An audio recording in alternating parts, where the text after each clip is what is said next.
साबिक वजीर व सिद्दीपेट से बीआरएस एमएलए हरीश राव ने आज इतवार को खैरताबाद गणेश पंडाल पहुंचकर खुसूसी पूजा की। इस मौके पर खिताब करते हुए हरीश राव ने कहा कि हिंदुस्तानी सकाफत बहुत वसी है, इस कल्चर को हमें आने वाली नस्लों तक पहुंचाना चाहिए। उन्होंने कहा कि हमारा खैरताबाद विनायक दुनिया में मशहूर हो गया है।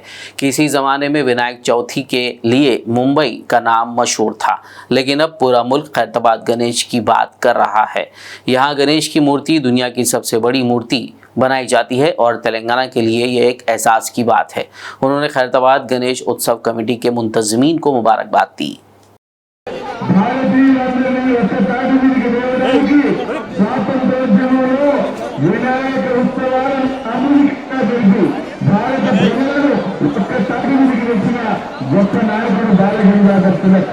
అంటే స్వాతంత్రోద్యమంలో వినాయక చవితి ఉత్సవాలు భారత ప్రజలను ఒక్కసారి తెచ్చి స్వాతంత్ర పోరాటంలో ముందుకు నడిపిన చరిత్ర కూడా ఈ వినాయక చవితికి ఇస్తున్నది.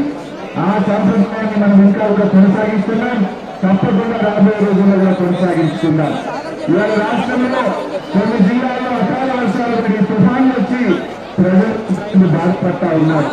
ఆ విఘ్నేశ్వర దయతో ఆ తుఫాన్లో ఇబ్బంది పడ్డ ఆ ప్రజలకు, ఈ రాష్ట్ర ప్రజలకు అందరికీ విఘ్నాలు తొలగి అందరూ సుఖ సంతోషాలతో ఆరోగ్యాలతో ఈ రాష్ట్ర ప్రజలు చల్లగా ఉండాలని ఆ విఘ్నేశ్వరుణ్ణి రెండు చేతులు జోడించి ప్రార్థిస్తా ఉన్నాను.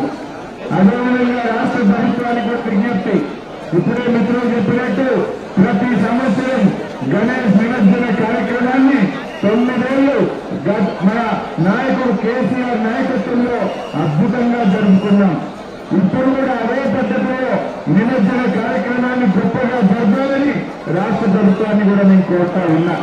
ఎవరి మనోభావాల్లో దెబ్బతినకుండా 9 ఏళ్లు కేసీఆర్ గారు జరిపారో ఇప్పుడు కూడా నిమజ్జన కార్యక్రమాన్ని అద్భుతంగా జరపాలని చెప్పి నేను రాష్ట్ర ప్రభుత్వాన్ని కోరు